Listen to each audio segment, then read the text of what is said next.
Jemaat kekasih Tuhan, selamat pagi. Selamat beribadah di hari Minggu ini. Kita berkumpul di rumah dengan hati penuh sukacita untuk memuji dan menyembah-Nya. Kiranya ibadah kita berkenan kepada Allah dan menjadi berkat bagi hidup kita. Pemberita firman Tuhan pada ibadah ini disampaikan oleh Pendeta Ferdinand Tambun STH dengan tema bertumbuh dalam firman Tuhan, menolong kita melawan segala keinginan daging. Kita masuk dalam ajakan beribadah. Aku hendak mengagungkan Engkau ya Allahku, ya Raja, dan aku hendak memuji namamu untuk seterusnya dan selamanya. Setiap hari aku hendak memuji Engkau dan hendak memuliakan namamu untuk seterusnya dan selamanya. Marilah kita berdiri menghadap Tuhan dengan memuji indahnya saat yang teduh.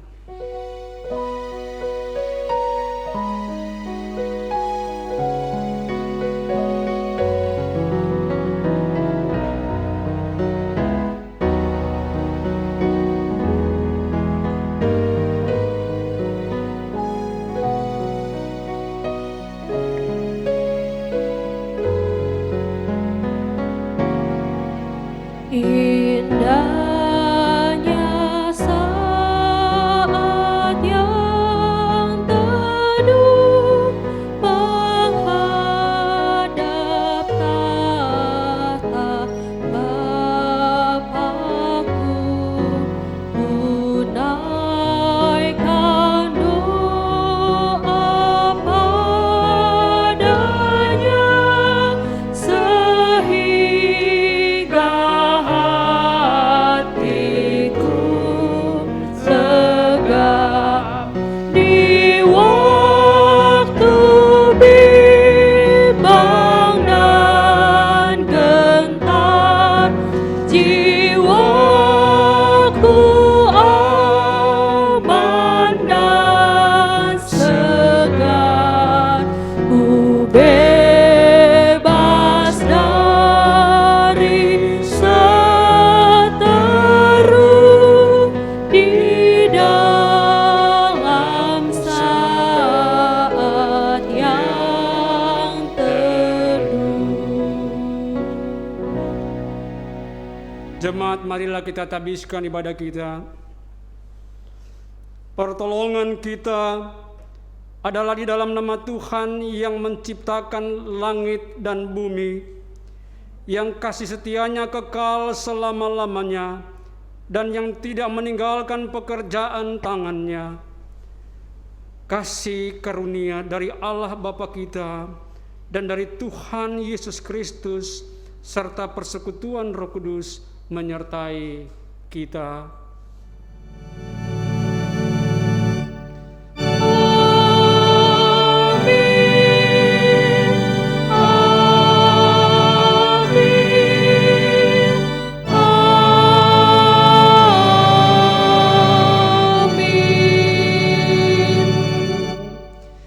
Jemaat, yang menjadi dasar dalam ibadah Minggu pagi hari ini, nats pembimbing diambil dari Galatia 6 ayat yang ke-8. Demikianlah firman Tuhan.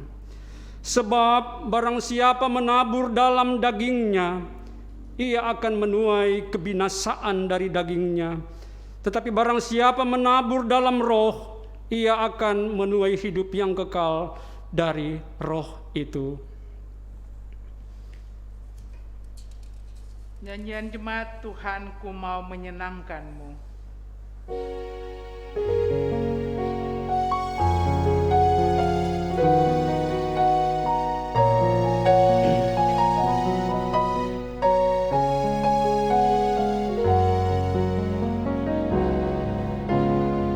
Tuhan, ku mau menyenangkan-Mu.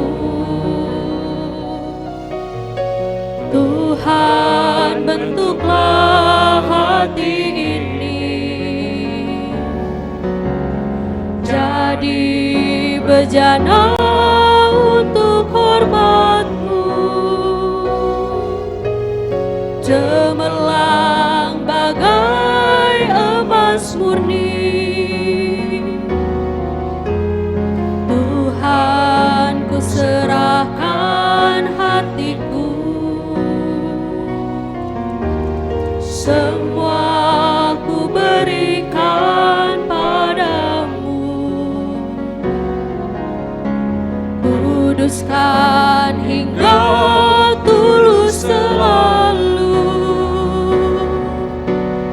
agar aku menyenangkanmu, menyenangkanmu, senangkanmu. Hanya itu kerinduanku, menyenangkanmu, senangkan hatimu. Hanya itu kerinduanku.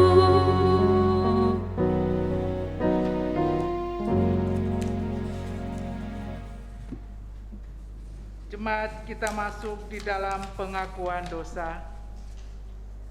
Saudara-saudara, mari kita berdoa.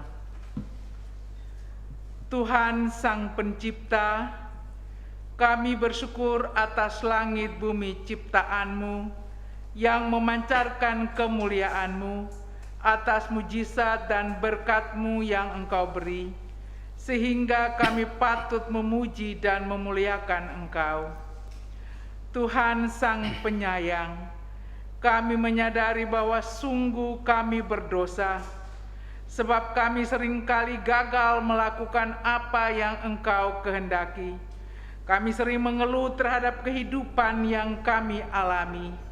Bahkan dalam kehidupan persekutuan, seringkali kami mengedepankan ego kami. Hati kami juga tergoda untuk berbangga diri di dalam pelayanan ini, sehingga pelayanan yang kami lakukan tidak mendatangkan berkat bagi sesama. Tuhan Sang Pembaharu, ajarkanlah kami kembali menghayati kesukacitaan dan ketulusan dalam mengerjakan panggilan dan pengutusan yang kami lakukan. Jadikanlah hidup kami yang menghadirkan keajaiban bagi sesama demi kemuliaan-Mu. Inilah doa kami di dalam nama Yesus Kristus, Tuhan kami yang mulia. Amin. Kita angkat pujian, dihapuskan dosaku.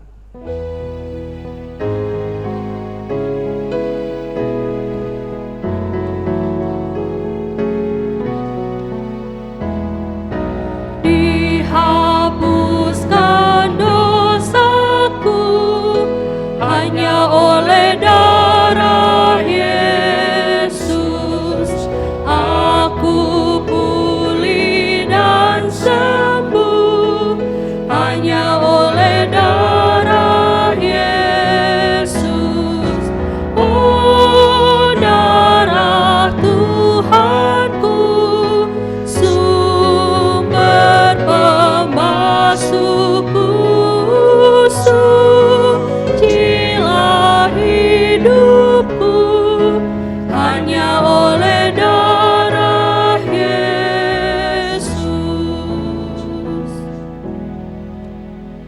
Bagi setiap orang yang telah mengaku dosa dan bertobat, disampaikan berita anugerah pengampunan, sebagaimana dalam firman Tuhan 1 Petrus 2 ayat 24-25. Ia sendiri telah memikul dosa kita di dalam tubuhnya di kayu salib, supaya kita yang telah mati terhadap dosa hidup untuk kebenaran. Oleh bilur-bilurnya kamu telah sembuh. Sebab dahulu kamu sesat seperti domba, tetapi sekarang kamu telah kembali kepada gembala dan pemelihara jiwa. Berdasarkan firman Tuhan ini, maka sebagai pelayan Yesus Kristus, kami memberitakan bahwa pengampunan dosa telah berlaku bagi kamu sekalian dalam nama Bapa, Anak, dan Roh Kudus. Syukur kepada Tuhan. Amin. Jemaat, mari kita berdiri dan mendengarkan petunjuk hidup baru. Petunjuk hidup baru bagi saudara sekalian yang setelah sungguh dan tulus mengaku dosa di hadapan Tuhan terdapat dalam 1 Yohanes 2 ayat 14 sampai dengan 17 demikian. Aku menuliskan kepada kamu, hai anak-anak, karena kamu mengenal Bapa. Aku menulis kepada kamu, hai bapak-bapak, karena kamu mengenal Dia yang ada dari mulanya. Aku menulis kepada kamu, hai orang-orang muda, karena kamu kuat dan firman Allah diam di dalam kamu, dan kamu telah mengalahkan yang jahat. Janganlah mengasihi dunia dan apa yang ada di dalamnya. Jikalau orang mengasihi dunia, maka kasih akan Bapa tidak ada di dalam orang itu. Sebab semua yang ada di dalam dunia, yaitu keinginan daging dan keinginan mata, serta keangkuhan hidup, bukanlah berasal dari Bapa, melainkan dari dunia. Dan dunia ini sedang lenyap dengan keinginannya. Tetapi orang yang melakukan kehendak Allah tetap hidup selama-lamanya. Roh Kudus menolong kita mewujudkan kemuliaan Allah dalam kehidupan kita di seluruh dunia. Jemaat, disilakan duduk. Kita angkat pujian dari PKJ 165, Janji yang Manis.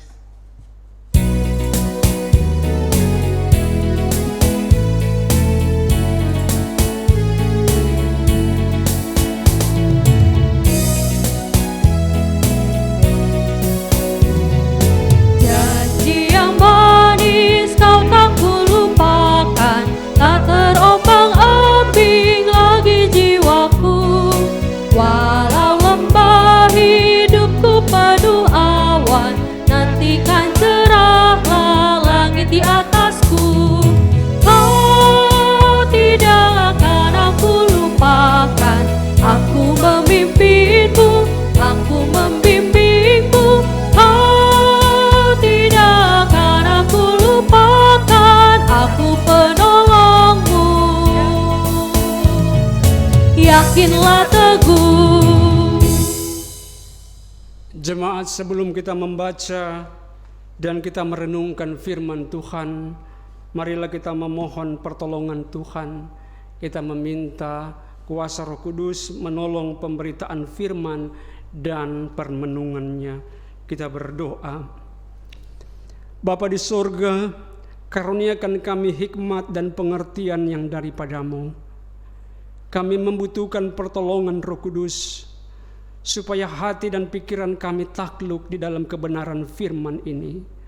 Bukakan hati kami dan biarkan seluruh kehidupan kami menjadi tempat di mana kebenaran firman ditaburkan. Oleh kuasa Roh Kudus, kami dimampukan untuk membaca dan melakukan kebenaran firman ini. Amin. Jemaat yang diberkati Tuhan, pembacaan Alkitab pada pagi ini dari Matius 13 ayat 1 sampai 9 dan ayat 18 sampai 23. Untuk membaca dan menghargai firman Tuhan, saya jemput jemaat bangkit berdiri.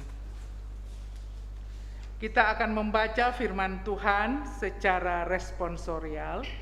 Saya akan mulai dengan ayat pertama dan ayat yang kedua oleh jemaat dan seterusnya. Perikop perumpamaan tentang seorang penabur. Pada hari itu keluarlah Yesus dari rumah itu dan duduk di tepi danau.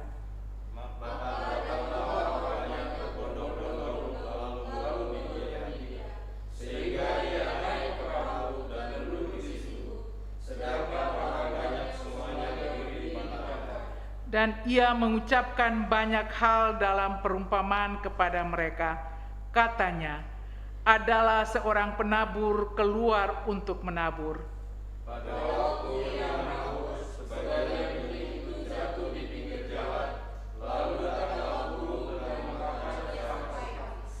sebagian jatuh di tanah yang berbatu-batu, yang tidak banyak tanahnya, lalu benih itu pun segera tumbuh karena tanahnya tipis.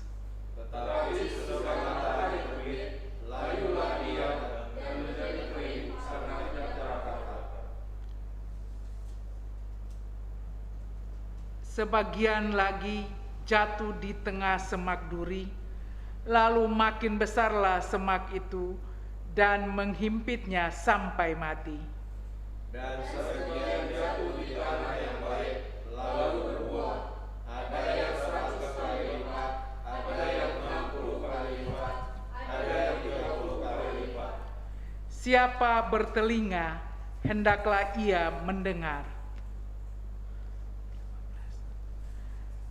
Karena itu dengarlah arti perumpamaan penabur itu.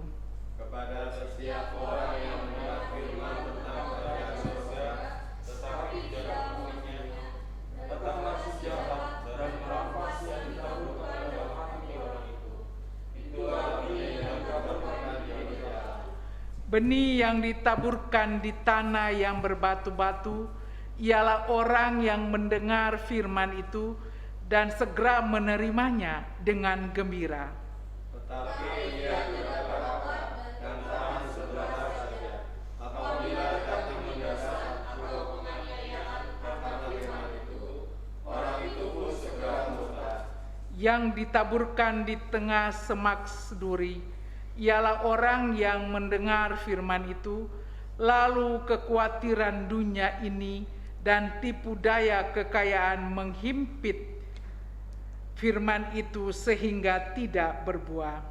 Yang ditaburkan di tanah yang baik ialah orang yang mendengar firman itu dan mengerti, dan karena itu ia berbuah. Ada yang 100 kali lipat, ada yang 60 kali lipat, ada yang 30 kali lipat. Yang berbahagia ialah mereka yang mendengarkan firman Allah dan yang memeliharanya dengan setia. Haleluya. Haleluya. Haleluya. Haleluya.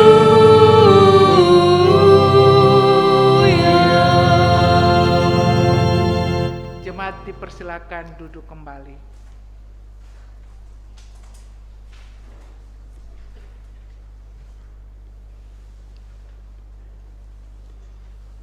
Selamat hari Minggu Bapak Ibu yang dikasihi Tuhan. Sekalipun beribadah di rumah dan disiarkan secara online, kiranya tidak mengurangi rasa hormat dan syahdu kita dalam memberi kemuliaan bagi Tuhan. Bapak Ibu yang dikasihi Tuhan, dari ayat-ayat yang kita baca tadi, maka diberi tema bertumbuh dalam firman Tuhan, menolong kita melawan keinginan daging. Jelas saudara-saudara, setiap orang yang bertumbuh dalam firman Tuhan, maka dia bisa mengalahkan keinginan daging atau keinginan duniawi. Saudara-saudara yang dikasihi Tuhan, pada ayat yang ke-23 ditegaskan tentang jaminan. Saudara, masih memungkinkah kita bicara tentang jaminan pada situasi seperti ini? Lebih-lebih pada ayat itu mengatakan bahwa ada jaminan keberhasilan 100 kali lipat. Ada jaminan keberhasilan 60 kali lipat. Ada keberhasilan 30 kali lipat. Saudara mungkin tidak perlu lihat 100 kali lipatnya, tapi lihat saja 30 kali lipatnya. Saudara, ini yang mengatakannya adalah Yesus. Ini adalah keberhasilan, ini adalah kesuksesan.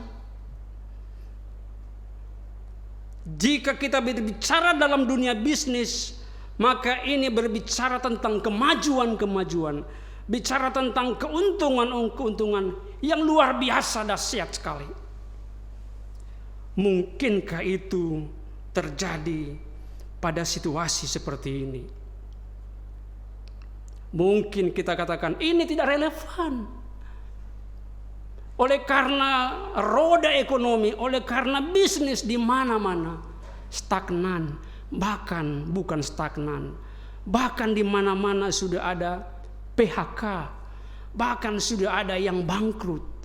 Jadi mana mungkin ada keuntungan 100 kali lipat, mana mungkin ada keuntungan 60 kali lipat, mana mungkin ada keuntungan 30 kali lipat. Saudara-saudara, memang yang dibicarakan di sini bukanlah persoalan bisnis.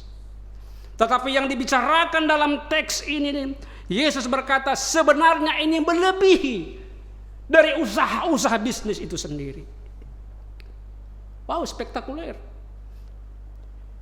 Dan ini menjadi tantangan bagi saya dan saudara-saudara. Di tengah-tengah situasi yang tidak menguntungkan ini, di tengah-tengah situasi yang mengerikan ini, di tengah-tengah pandemi ini.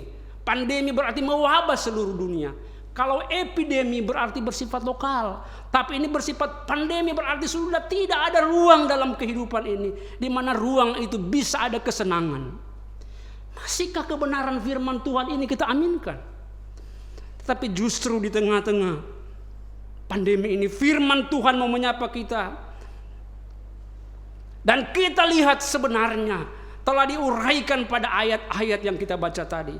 Kenapa terjadi kegagalan? Kenapa terjadi kebangkrutan? Kenapa terjadi kekalahan dalam kehidupan kita? Memang ini adalah ilustrasi kerohanian, saudara-saudara. Tapi saya kira ketika kita mengalami kekuatan rohani, maka di situ terletak damai sejahtera dan ada kekuatan untuk mengembangkan potensi-potensi segala usaha kita. Tapi kalau hati kita sudah dipenuhi dengan putus asa, maka apapun yang kita akan kerjakan tidak akan pernah berhasil. Nah, saudara-saudara, penyebab kegagalan telah dicatat di dalam firman Tuhan dalam ilustrasi ini. Bahwa benih yang begitu baik itu karena diletakkan di pinggir jalan. Benih yang baik itu diletakkan di bebatuan. Benih itu ditanam di tengah semak duri. Saudara-saudara, mana mungkin benih yang unggul itu akan tumbuh di atas batu-batu. Mana mungkin benih yang unggul itu akan tumbuh di atas, dihimpit oleh semak duri. Mana mungkin juga benih itu ditaruh di pinggir jalan. Ini adalah gambaran di mana kuasa iblis. Ini adalah gambaran di mana angin, badai, pencobaan, penindasan dan penganiayaan. Ini adalah gambaran tentang kekhawatiran. Ini adalah ungkapan tentang kekayaan yang bisa menipu kehidupan manusia. Itu sudah digambarkan secara universal. Menaburkan benih di pinggir jalan, menaburkan benih di tengah bebatuan, menaburkan benih tanpa membersihkan dulu semak duri. Saudara-saudara, tentu setiap orang yang mau menanam, seorang petani tahu persis dia akan memperhitungkan lahan yang strategis, wadahnya, lokasinya yang tepat. Sebab salah memilih lokasi, tidak mengolah tanah itu, maka bisa saja benih yang unggul itu tidak akan pernah maksimal. Dalam bagian lain dikatakan bahwa jangan memberi mutiara kepada babi. Firman Tuhan itu adalah benih unggul, tapi tidak mungkin disampaikan ia seumpama mutiara. Tentu mutiara itu mahal, jangan dimurahkan. Maka ilustrasi ini yang sinonim dengan penabur yang menaburkan benih di tempat yang tidak strategis, di bebatuan, di pinggir jalan, tapi juga di tengah semak duri. Sama saja kita memberikan mutiara kepada babi, saudara-saudara. Alkitab memberikan contoh bagaimana kita bisa melawan keinginan daging, bagaimana kita bisa melawan tipu muslihat kekayaan, bagaimana kita melawan kuasa iblis, bagaimana kita bisa bertahan di tengah penindasan yang terjadi sekarang ini, bagaimana kita bisa bertahan dan menang dalam situasi pandemi seperti ini. Ternyata rahasianya, saudara-saudara, sudah jelas ketika kita mulai setia membaca firman Tuhan. Karena hanya dengan firman Tuhanlah kita bisa melawan setiap kuasa-kuasa apapun yang ada di dunia ini. Saudara-saudara, saya bertemu dengan seseorang 2 tahun yang lalu, bertemu di Yogyakarta. Dia seorang sarjana arsitek, tamatan dari Jerman. Dia bersaksi kepada saya, dia katakan, Pak Ferdinand, dulu saya di Jerman, saya bukan orang Kristen. Saya orang Asia, saya orang Indonesia dan kuliah desain arsitek di Jerman. Dan saya diajak oleh teman saya untuk berkunjung ke gereja. Tidak ada yang menarik. Saya anggap itu bahwa itu hal biasa, sebagaimana orang di Indonesia juga pergi beribadah. Ya, di sini juga. Lebih-lebih lagi yang hadir semua di sini. Ya, di Jerman semua sudah tua semua. Jadi tidak ada kegairahan. Ketika dia selesai, dia tamat, dia pulang ke Indonesia dan memimpin beberapa proyek bangunan, berhasil. Tapi dia merasakan ada begitu banyak tekanan yang ia alami. Ada begitu banyak persoalan yang ia hadapi. Dan akhirnya ia jatuh sakit. Karena tinggal di Jakarta yang begitu, dia stres, dia depresi, kemacetan. Dia dan keluarga memutuskan tinggal di Klaten dan beribadah di sana, di Yogyakarta. Jadi dia dari Klaten ke Jogja, Klaten ke Jogja, memakan kurang lebih 40 sampai 45 menit. Ini sudah cukup bagi saya. Kalau saya di Jakarta, saya tempuh perjalanan 1,5 jam, bahkan 2 jam. Saya merasa tenang di sini. Tapi apa yang terjadi, saudara-saudara? Inilah kesaksian yang paling penting. Ketika ia jatuh sakit, teman-teman yang Kristen menawarkan, ini hubungi pendeta ini. Pendeta ini punya karunia untuk menyembuhkan. Ada yang datang, pendeta datang mendoakannya, tapi tidak mengalami kesembuhan. Dia putus asa. Ditawarkan pendeta yang lain lagi, teman-temannya ingin supaya dia sembuh. Ini ada teman pendeta, coba kamu hubungi. Setelah dihubungi, ternyata teman pendeta itu sibuk, banyak sekali pelayanan. Dia kecewa lagi. Pada akhirnya dia punya Alkitab dan dia baca sendiri Alkitab itu. Di tengah-tengah rasa sakit, dia sudah ke dokter, tidak ada perubahan apa-apa. Dia putuskan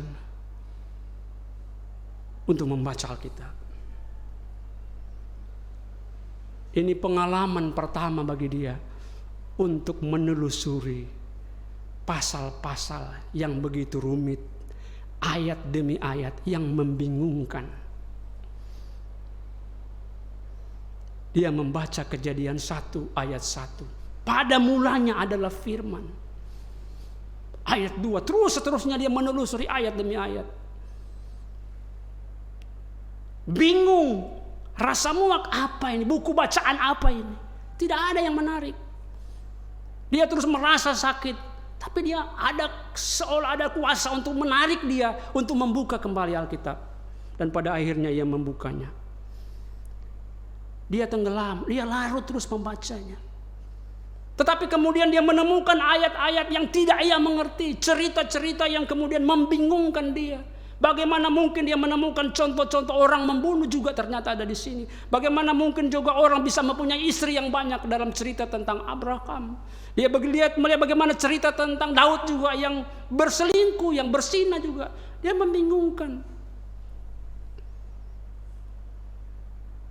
Tapi tidak ada cara lain, saudara-saudara. Ada godaan yang terus-menerus ketika dia menghentikan membaca Alkitab, tapi juga selalu ada daya tarik untuk menemukan kebenaran-kebenaran itu. Dan dia putuskan untuk meneruskan bacaannya dan terus membaca. Ketika dia datang dengan kebingungan dan ketidaktahuan, justru disitulah kuasa Tuhan bekerja. Dia mulai membaca ayat-ayat yang bagi akalnya, bagi rasionya itu sulit bagi saya untuk mengerti.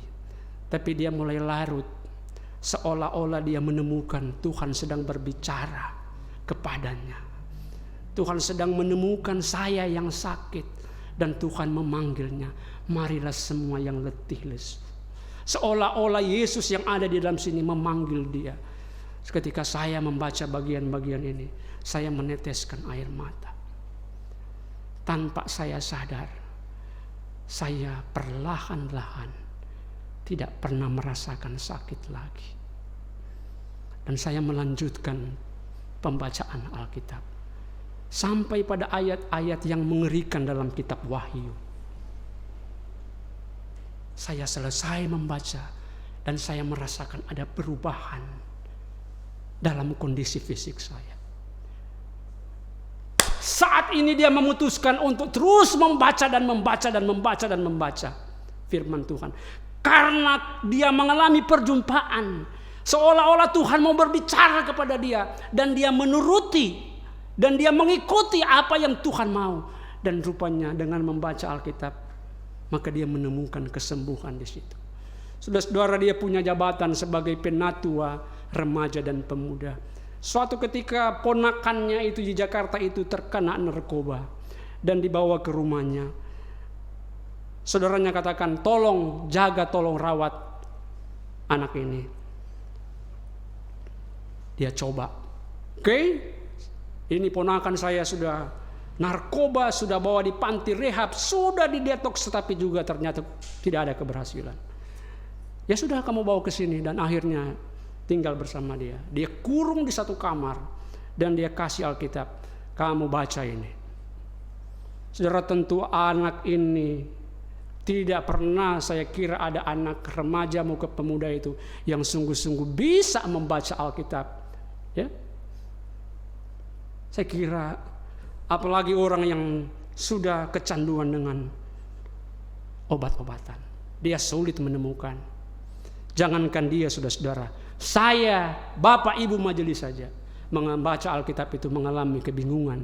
Walaupun kita semua dalam keadaan sehat, apalagi anak remaja yang mau menjadi pemuda ini disodorkan dengan Alkitab.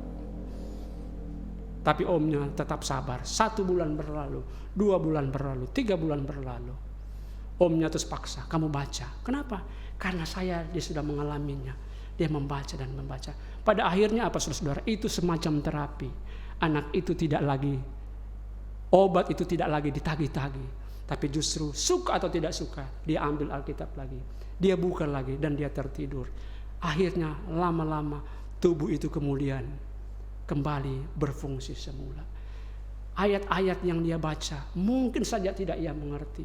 Tetapi ketika membuka firman Tuhan, sebenarnya Tuhan sudah sedang menyapa para pendosa. Tuhan sedang menyapa para pesakitan. Tuhan sedang menemukan jiwa-jiwa yang haus untuk diubahkan. Ini kesaksian dia. Karena itu setiap anak remaja dan pemuda di bawah binaannya itu wajib membawa dan membaca Alkitab sendiri.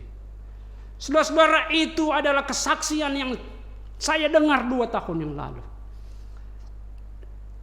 Sekarang bagaimana dengan kita, saudara-saudara? Apakah kita punya kerinduan membaca firman Tuhan untuk melawan setiap cobaan tantangan yang sedang kita hadapi? Setidak-tidaknya kita kembali melihat pada ayat yang terakhir, ayat 23. Justru di sini Yesus sudah memberikan jalan keluar. Kalau kamu mau bertumbuh, kalau kamu ingin menang dari setiap keinginan daging, setiap keinginan dunia, maka inilah caranya untuk mengalami kemajuan, untuk mengalami pertumbuhan. Pertama, kehidupan kita itu haruslah merupakan tanah yang baik. Diri kita, diri saya dan saudara-saudara itu harus merupakan lahan, harus merupakan wadah. Jadi diri kita sendiri, benih firman Tuhan itu mau ditaburkan dalam kehidupan kita, kepada hati kita, kepada pikiran kita, supaya sikap kita berubah menurut kehendak Tuhan sendiri. Tanah yang baik itu menunjukkan kesiapan hati dan pikiran saya. Tanah yang baik itu menunjukkan kehidupan saya yang terbuka, bahkan bersedia pada segala teguran dan nasihat firman Tuhan. Banyak orang tidak mau ditegur, banyak orang tidak mau dinasihati, tetapi saudara, demi kemajuan saudara, demi pertumbuhan saudara-saudara, saudara harus terbuka dan saudara harus bersedia. Karena lahan itu adalah kehidupan kita sendiri. Saudara-saudara yang dikasihi Tuhan, Tuhan mau membentuk saya dan saudara. Tuhan ingin menjadikan kita seperti bejana emas. Firman Tuhan mengatakan bahwa aku ini Allahmu dan kamu itu adalah umatku. Aku ini Allahmu dan kamu itu umatku. Maka kamu menjadi umat kesayangan saya jika kamu menuruti semua ketetapan dan peraturanku. Karena itu harus bersedia dan harus terbuka.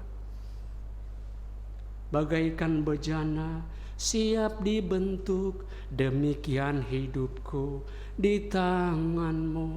Bentuklah turut kehendakmu, pakailah sesuai rencanamu. Saudara, itu yang Tuhan kehendaki. Karena itu saudara harus rela untuk diajar. Dalam firman Tuhan Wahyu pasal 3 ayat 19 berkata, barang siapa kukasihi, ia kutegur, kuhajar, sebab itu relakan hatimu dan bertobatlah. Saudara bisa buka Wahyu 3 ayat 19. Barang siapa kukasihi, ia kutegur dan kuhajar, sebab itu relakanlah hatimu dan bertobatlah. Jadi kalau Tuhan mau mengasihi kita, ia tegur kita, bahkan juga dia hajar kita. Orang tua yang mengasihi anak-anaknya, maka seringkali saya pernah dipukul oleh orang tua. Dipukul bukan dengan cambuk biasa, saudara-saudara. Cambuk untuk sapi. Untuk dipukul. Kalau tidak kena pukulan itu, mungkin saja saya tidak lulus sekolah karena nakal. Karena itu kita harus rela, saudara-saudara. Ini berarti apa? Kita mau mengalami kemajuan-kemajuan. Saudara-saudara, ada kisah yang mengerikan, saudara-saudara. Ada seorang kumpulan orang tua mengajukan ke pengadilan karena seorang guru memukul murid. Di era sekarang berlaku undang-undang di mana anak itu tidak boleh dipukul oleh guru, ya, undang-undang perlindungan anak. Sang guru kemudian memang terbukti memukul anaknya. Maka kumpulan orang tua itu kemudian mengajukan ke pengadilan dan sang guru yang sudah tua hampir mendekati pensiun dijadikan pesakitan, jadikan tersangka dan terdakwa. Apa yang terjadi, saudara-saudara? Di dalam pengadilan itu, ternyata sang hakim memperhatikan. Hakim itu harus memutuskan perkara. Hakim ini akan menjatuhkan vonis berapa tahun dia di penjara.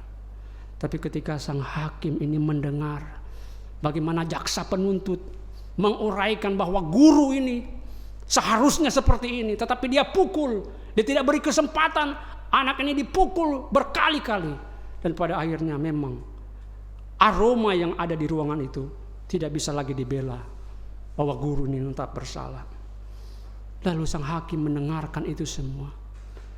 Sang hakim dengan telinga yang mendengar semua dakwaan dari jaksa penuntut itu. Kemudian sang hakim melihat bapak tua sang guru dalam kursi pesakitan ini. Dia turun dari singgasana sebagai hakim. Dia penasaran siapa orang tua ini, umur berapa kira dia. Dia membaca tentang latar belakangnya. Sepertinya saya kenal orang ini. Sepertinya saya kenal orang tua ini.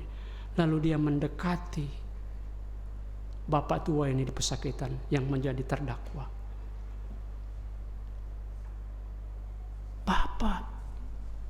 Bapak guru kenal saya. Siapa kamu? Bapak tidak kenal. Saya murid bapak dulu yang bapak pukul dulu. Kalau bapak tidak pukul saya tidak jadi hakim sekarang. Hai orang tua murid, kalau saya tidak dipukul oleh bapak ini, saya tidak jadi hakim. Karena dia memukul atas nama cinta kasih. Ia memukul untuk mendisiplinkan saya supaya saya memiliki semangat untuk belajar.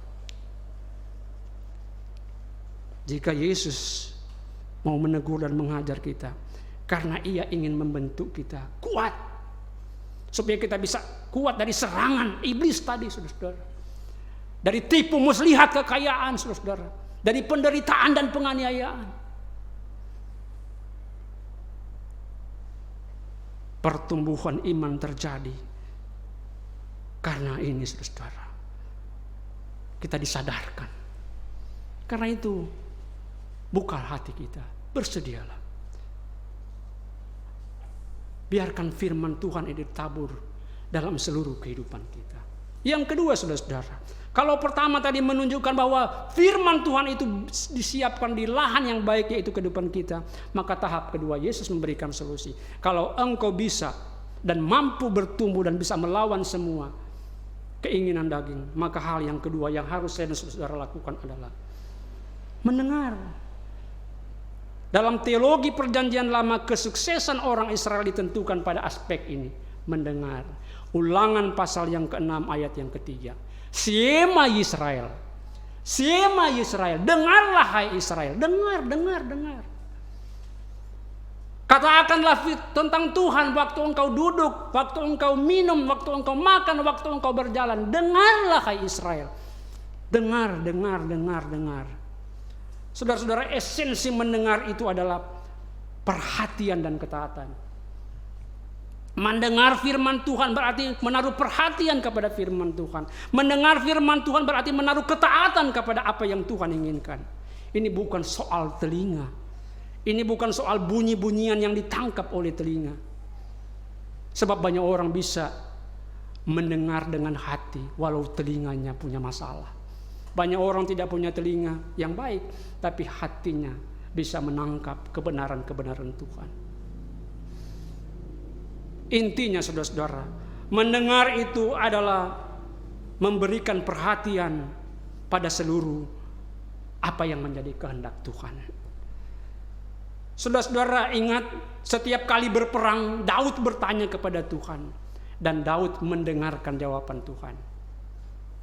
Setiap kali dia mau berperang, dia bertanya kepada Tuhan, dan Tuhan memberikan jawaban, dan jawaban itu didengar oleh Daud. Menang. Perang menang. Tapi satu kali dia bertindak bodoh. Dia melakukan penghitungan jumlah penduduk Yehuda dan Israel tanpa diperintah oleh Tuhan. Maka firman Tuhan berkata dalam 1 Raja-Raja pasal yang kedua itu. Maka berdebar-debarlah hati Daud ketika menghitung jumlah penduduk. Kenapa saudara? Bangga dengan jumlah tentara. Bangga dengan jumlah penduduk. Bangga dengan kekuatan-kekuatan ini. Tidak saudara-saudara. Kekuatan Daud semata-mata karena campur tangan Tuhan sendiri. Ini juga menunjukkan kalau saya dan saudara-saudara kuat sampai hari ini, itu semata-mata karena campur tangan Tuhan dalam hidup kita. Karena itu kita belajar mendengarkan Tuhan. Di mana kita mendengarkan Tuhan? Inilah Alkitab. Tuhan sudah berbicara di sini. Melakukan apa yang saya ingini, apa yang diri saya inginkan, itu berarti kalah, saudara-saudara. Sama seperti Daud mengalami kekalahan. Dia takut karena dia bertindak tidak sesuai dengan, tidak mendengarkan Tuhan. Mendengarkan firman Tuhan berarti merenungkan. Bacalah Alkitab. Memang tidak mudah, saudara-saudara. Saudara tahu apa penyakit yang paling berbahaya bagi kita anak Tuhan? Penyakit yang paling mengerikan yang dapat meruntuhkan kita, dikalahkan oleh iblis. Ya ini, malas membaca Alkitab. Karena itu saudara-saudara, mendengar. Di mana saya bisa mendengarkan suara Tuhan? Inilah firman Allah, inilah Alkitab. Saudara-saudara, kalau kita lihat kata mendengar dalam teks Yunani itu diumpama ada rapat, saudara-saudara. Ada audiens. Dalam rapat itu biasanya ada apa, saudara? Yang catat. Ya? Ada yang memberikan masukan-masukan, ada yang memberikan pendapat-pendapat. Maka itu semua dicatat. Audiens berarti memberikan perhatian penuh. Perhatian, tanggapan, bahkan juga aksi. Rapat minggu yang lalu berbicara tentang ini, diingat rupanya. Jadi setelah mendengar itu menyangkut persoalan ini, saudara-saudara, diberi perhatian, dicatat, diberi tanggapan, dan diingat setelah itu ada aksinya. Jadi mendengar ternyata itu juga harus dibuktikan dengan apa? Tindakan. Kenapa dia tidak bertindak? Karena dia nggak dengar, dia tidak menyimak. Ini seumpama seorang akunting, ya. yang memeriksa catatan-catatan, dicatat, dicek satu persatu. Saudara-saudara, kalau kita membaca firman Tuhan dengan model seperti ini, luar biasa saudara-saudara. Apa yang firman Tuhan katakan? 100 kali lipat engkau maju, 60 kali lipat engkau maju, dan 30 kali lipat engkau mengalami kemajuan. Yang terakhir saudara-saudara, ayat 23 mengatakan apa? Firman Tuhan itu kita sambut dalam kehidupan kita. Kita dengar, lalu kita mengerti. Saudara, ternyata dalam bahasa Inggris ini diterjemahkan dengan apa? To consider, berarti mempertimbangkan. Perceive, berarti melihat. Setelah saya lihat, saya pertimbangkan. Ini aspek mengerti. Tentu ini menyangkut filsafat, saudara-saudara.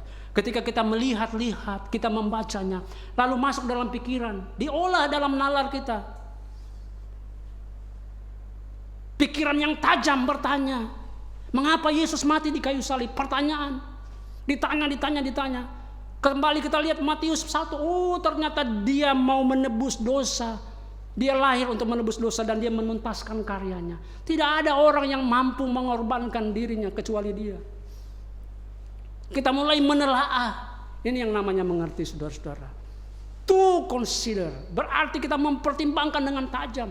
Berarti ketika kita membaca Alkitab, kita berhenti sejenak. Kita masuk dalam wilayah sejarah itu.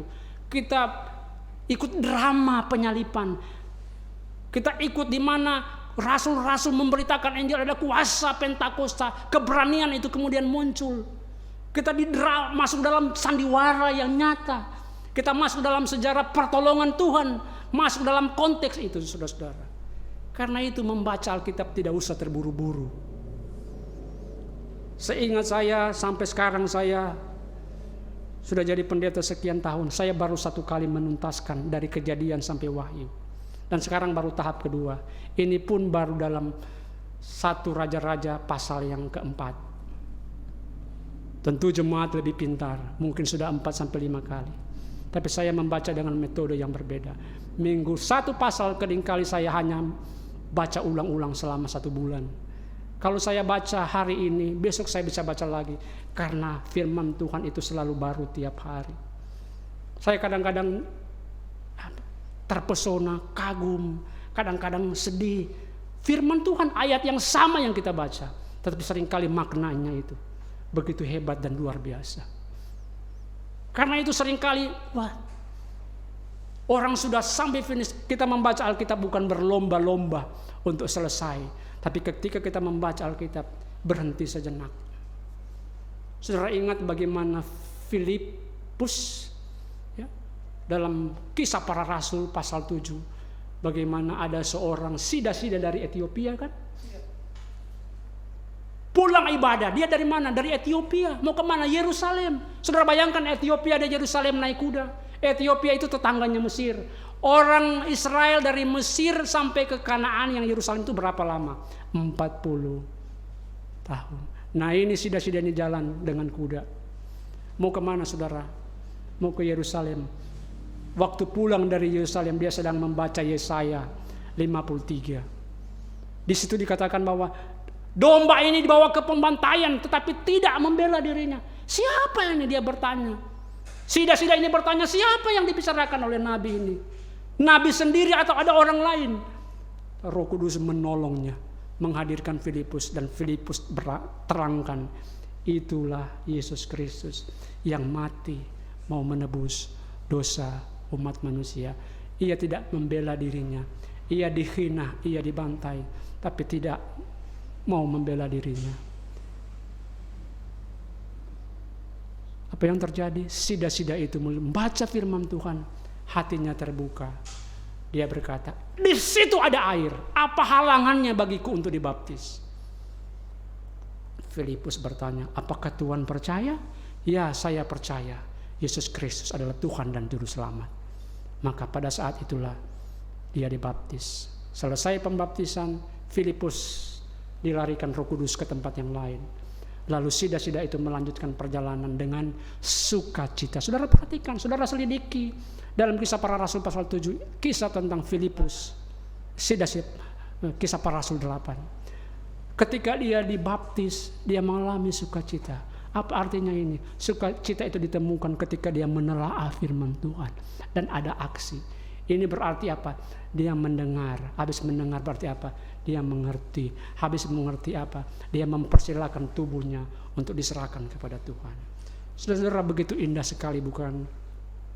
Kata mengerti dengan begitu, saudara-saudara, melihat dengan sungguh-sungguh dan merumuskannya. Saya dapat apa dari firman Tuhan ini?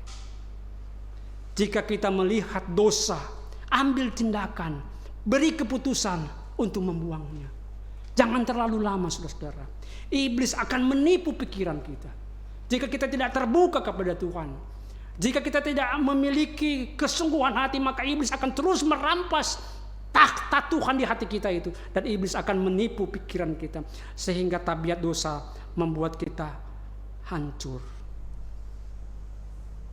Hidup menjadi berantakan. Saudara-saudara, pikiran kita dianugerahi oleh Roh Kudus supaya kita mampu membaca kebenaran firman Tuhan. Barulah kita mengerti. Kemudian kuasa Tuhan bekerja melalui pikiran kita. Kita menolak dosa. Jangan kompromi. Dalam Ibrani pasal 4 ayat yang ke-11. Ibrani pasal 4 ayat yang ke-11. Saudara bisa buka dan membacanya. Tapi saya akan membacakan bagi kita sekalian. Sebab firman Allah itu hidup, kuat dan lebih tajam daripada pedang bermata dua manapun. Ia sanggup menusuk amat dalam sampai memisahkan jiwa dan roh, sendi-sendi dan dari sumsum. Ia sanggup membedakan pertimbangan dan pikiran hati kita. Dengan ayat ini mau mengatakan mustahil manusia bisa lolos. Mustahil manusia bisa menipu Tuhan. Karena itu tidak ada cara lain. Kalau engkau berhasil, mau mengalahkan, mau menang, mau lulus dari ujian-ujian hidup ini, tidak ada lain, saudara. Saudara harus jadikan hati kehidupan kita itu sebagai lahan yang subur. Lalu di situ saudara harus mendengarkan Tuhan bicara kepadamu. Dan engkau melihat bagaimana Tuhan begitu mengasihi engkau. Dan engkau akan dibuat Tuhan untuk mengerti apa rencana-rencana Tuhan. Maka engkau menjadi manusia yang berbeda. Apa manusia yang berbeda? Karena engkau ditentukan untuk memiliki keberhasilan 100 kali lipat, 60 kali lipat, 30 kali lipat. Siapa yang menjadi jaminan ini? Kristus yang menjamin keberhasilan itu. Saya dan saudara-saudara hanya mentaati, hanya memberi perhatian. Tuhan Yesus memberkati saya dan saudara-saudara. Hidup saya dan saudara-saudara, hidupmu, kehidupanmu adalah lahan yang baik. Gunakan hidupmu untuk mendengar isi ketaatan, isi kepatuhan. Seluruh perjuangan hidupmu, Tuhan hadir untuk memberikan kemenangan. Karena engkau setia membaca kebenarannya. Disitulah ketenangan jiwamu. Tuhan Yesus memberkati kita semua. Amin.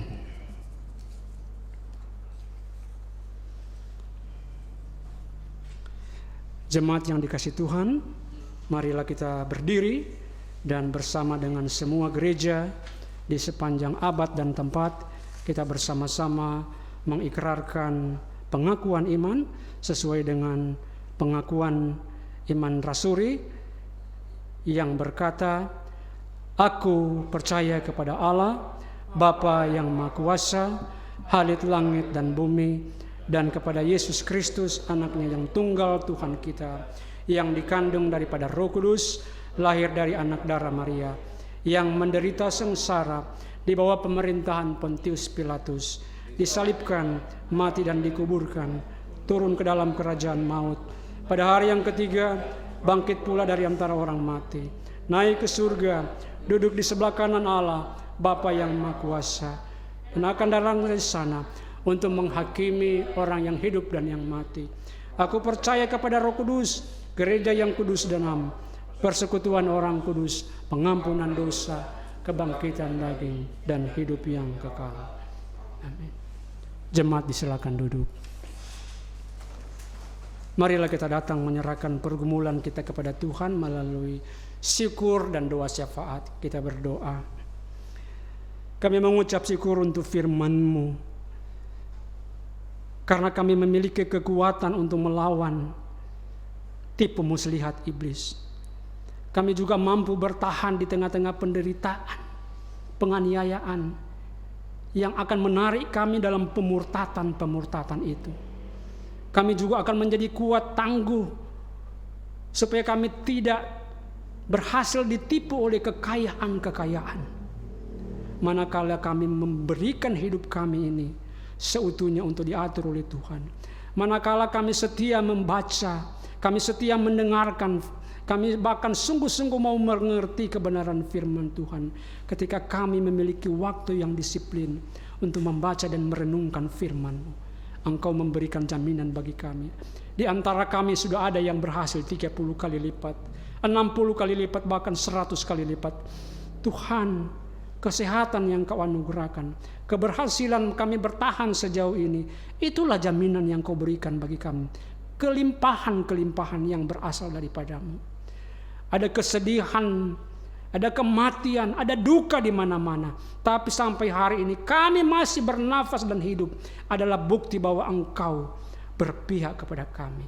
Karena itu Bapa, kami bersyukur untuk firman-Mu yang mengingatkan kami kembali bahwa satu-satunya untuk bertahan di tengah-tengah situasi yang seperti ini adalah kami harus tekun dan setia kepada firman.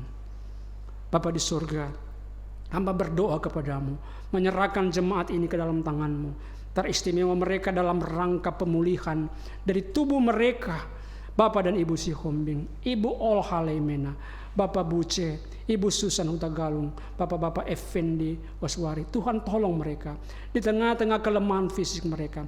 Biarlah mereka ketika mereka berjumpa dengan Engkau dalam pembacaan mereka yang sungguh-sungguh dan setia membaca Alkitab, biarlah mereka boleh mengalami kemurahan dan kasih Tuhan. Biarlah jamahan Tuhan boleh terjadi atas mereka. Syukur kami kepadamu Tuhan, karena beberapa waktu yang lalu Ibu Dice Wolo, Tuhan sudah tambahkan 1 tahun. Biar dia semakin mengalami kasih Tuhan, mengalami kemurahan Tuhan, sehingga dia mengalami kemenangan-kemenangan dalam perjuangan hidupnya. Syukur kami kepadamu Tuhan bersama dengan kekasih kami, Bapak Andre Tambunan bersama dengan Ibu Heni Panggabean. Tanggal 29 Juni Tuhan kuatkan rumah tangga dan pernikahan mereka. Mereka sudah bertambah-tambah dalam ulang tahun pernikahan. Biarlah cinta kasih tumbuh dalam hidup mereka. Mereka semakin kuat dan kokoh oleh karena firman Tuhan bertumbuh dalam hati mereka.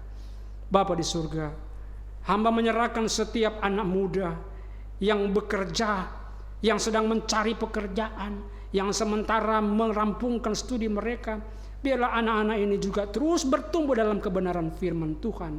Engkau ambil kehidupan mereka, ambil pikiran mereka, ambil hati mereka, dan Engkau taruh kebenaran-kebenaran-Mu yang bisa membawa mereka kepada kemenangan. Tuhan tolong anak-anak kami yang sementara libur, dan bahkan juga ada yang akan sedang mempersiapkan sekolah-sekolah yang baru, kenaikan kelas mereka, kelulusan mereka. Bahkan dalam situasi belajar dari rumah, belajar online, Tuhan tolong mereka supaya tidak ada kejenuhan bagi mereka. Tuhan beri damai sejahtera bagi anak-anak kami. Demikian Tuhan, hamba menyerahkan akan program pelayanan kami di gereja-Mu, gereja Pengharapan kita, terutama masa bakti kemajelisan. Biarlah Tuhan menolong kami supaya tidak saja kami mampu menuntaskan periode kami, tapi kami dengan cinta kasih Tuhan mau mengambil alih tanggung jawab ini untuk terus tetap setia mengerjakan pekerjaan Tuhan yang Kau beri bagi kami.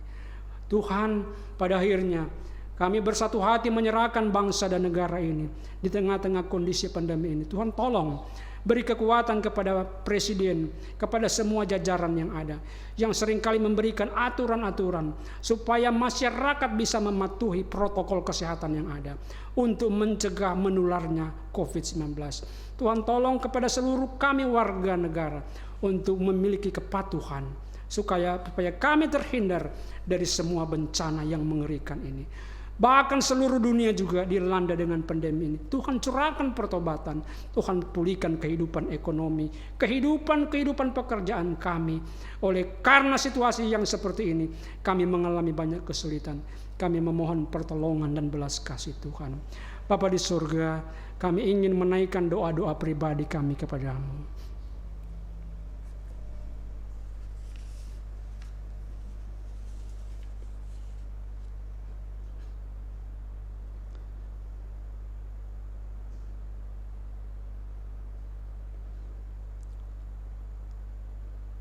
Dalam nama Tuhan Yesus yang mengajarkan kami berdoa. Bapa kami yang di surga, dikuduskanlah namamu, datanglah kerajaanmu, jadilah kehendak-Mu di bumi seperti di surga. Berilah kami pada hari ini makanan kami yang secukupnya, dan ampunilah kami akan kesalahan kami, seperti kami juga sudah mengampuni orang yang bersalah kepada kami. Dan janganlah membawa kami dalam pencobaan, tetapi lepaskan kami daripada yang jahat. Karena Engkau yang punya kerajaan dan kuasa dan kemuliaan sampai selama-lamanya. Amin.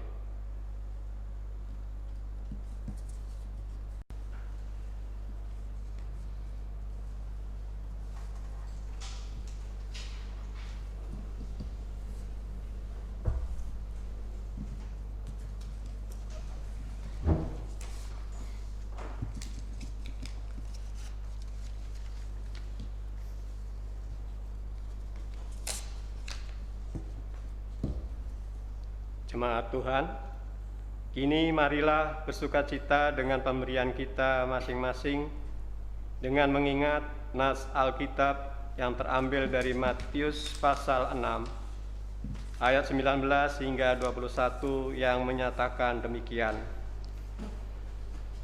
Janganlah kamu mengumpulkan harta di bumi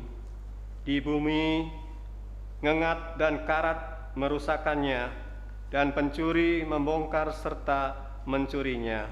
Tetapi kumpulkanlah bagimu harta di sorga.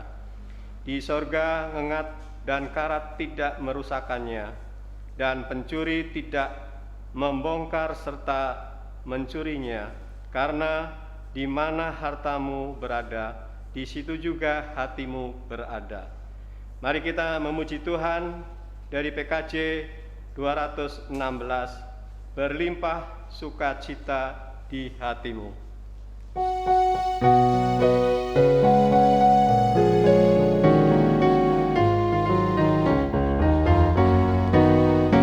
Limpah sukacita di hatimu, di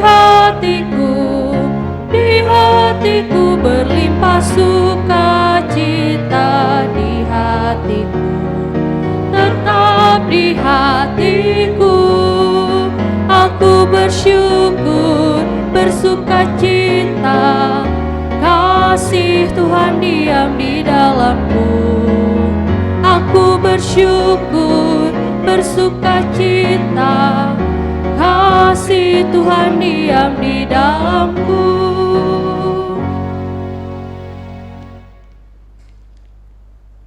Jemaat yang terkasih, kami persilakan untuk bangkit berdiri untuk menyerahkan persembahan kita kepada Tuhan dalam doa secara bergantian. Ya Allah Bapa, sumber rahmat dan berkat, kami bersyukur karena karya agung-Mu yang menyelamatkan kami di dalam Yesus Kristus. Dia setia pada janjinya untuk menyertai kami, sehingga kami mampu bekerja di dalam dunia dan memperoleh berbagai berkat dan rezeki. Kepadamu saja kami persembahkan pemberian kami. Terimalah ya Tuhan, dan pakailah hidup, kerja, dan pelayanan kami untuk mendukung dan berbagi kepada mereka yang membutuhkannya. Jemaat dipersilakan untuk kembali. Jemaat yang terkasih, kami mohon untuk waktunya sejenak untuk menyampaikan warta yang kami terima pada Minggu pagi hari ini. Yang pertama, kami atas nama Majelis dan Jemaat POK Harapan Kita mengucapkan terima kasih atas apa yang telah disampaikan firman pada pagi hari ini, sehingga dapat membawa kami dengan sukacita dan kami teladani di dalam kehidupan kami sehari-hari. Demikian juga Tuhan Yesus senantiasa selalu memberkati pelayanan Bapak Pendeta Ferdinand Tambun. Selanjutnya, ibadah Minggu online channel YouTube. Untuk ibadah minggu yang kedua dan keempat, setiap bulannya akan disiarkan liturginya melalui channel YouTube POK Harapan Kita. Selanjutnya, untuk ibadah pemuda gabungan POK Sebanten akan dilaksanakan ibadah pemuda pada tanggal 12 Juli 2020 pukul 17 sampai selesai menggunakan aplikasi Google Meet yang dipimpin oleh Bapak Pendeta Dani Titale MPD. Selanjutnya, untuk persembahan, Bapak Ibu dapat memberikan persembahan lewat transfer Bank Mandiri Gereja POK Harapan Kita. Selanjutnya, untuk ibadah Komisi Sekolah Minggu dialihkan secara online di YouTube @Superbook Indonesia. Kami mohon untuk Bapak Ibu yang mempunyai anak dapat membuka channel online YouTube @Superbook Indonesia. Selanjutnya,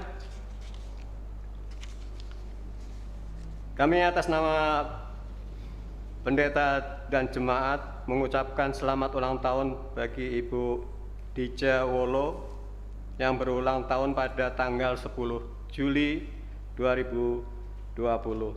Tuhan Yesus memberkati senantiasa di dalam kehidupan rumah tangga.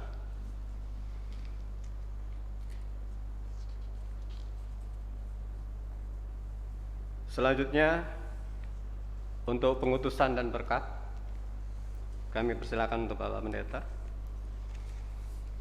Jemaat, Tuhan lebih tahu siapa kita dan selalu punya cara untuk membawa kita kepada hidup yang baik, bahkan dengan cara memilih dan mengangkat kita sebagai anaknya untuk berbuah baginya. Karena itu, pergilah dengan damai sejahtera Tuhan dalam kehidupanmu sehari-hari dan lakukanlah firman Tuhan yang sudah engkau dengar pada pagi hari ini. Kita memuji Tuhan dengan Kidung Jemaat 424, Yesus menginginkan daku.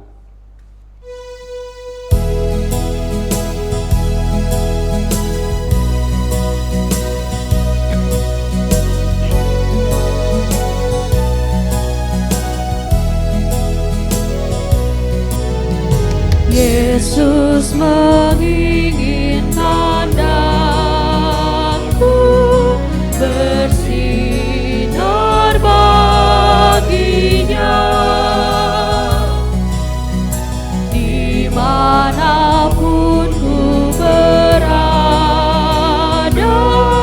ku mengenangkannya. Bersinar,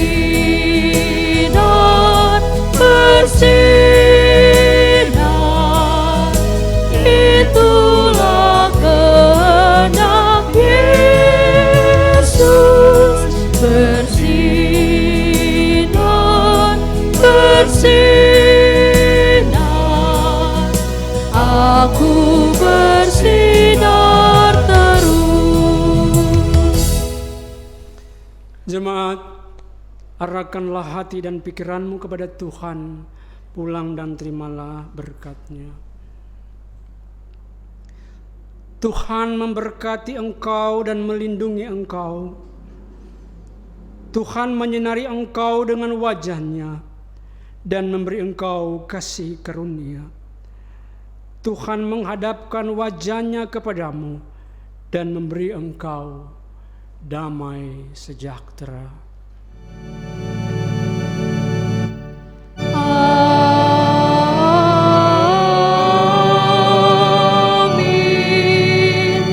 Amin. Amin.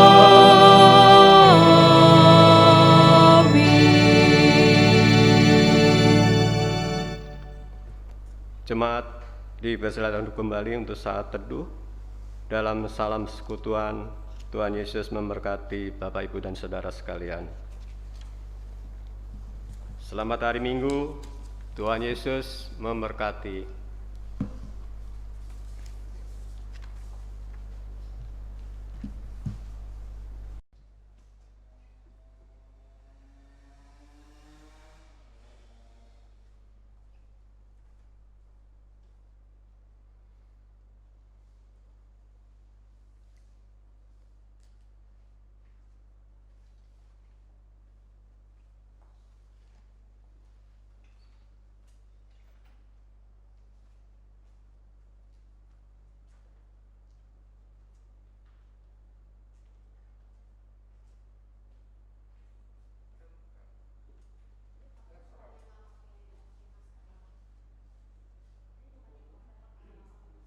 The sower went forth to sow, and when he sowed, some seeds fell by the wayside, and the fowls came and devoured them up. Some fell upon stony places, where they had not much earth, and forthwith they sprung up, because they had no deepness of earth. And when the sun was up, they were scorched, and because they had no root, they withered away. And some fell among thorns, and the thorns sprung up and choked them. But other fell into good ground and brought forth fruit. Some 100-fold, some 60-fold, some 30-fold. Who hath ears to hear, let him hear.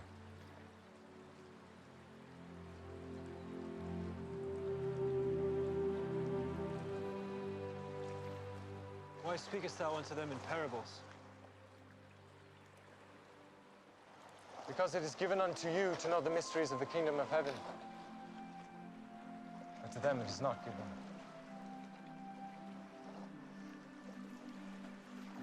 For whosoever hath, to him shall be given, and he shall have more abundance. But whosoever hath not, from him shall be taken away, even that he hath.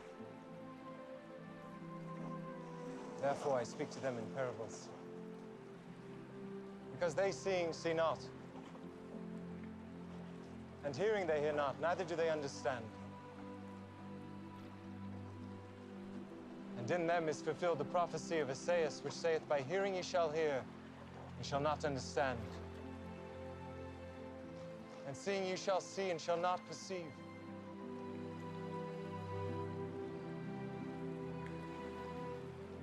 For this people's heart is waxed gross, and their ears are dull of hearing,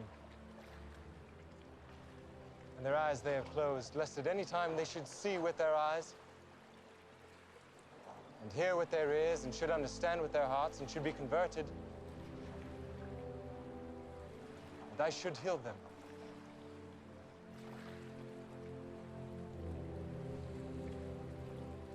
Blessed are your eyes, for they see, and your ears, for they hear. For verily I say unto you that many prophets and righteous men have desired to see those things which ye see, and have not seen them, and to hear those things which ye hear, and have not heard them.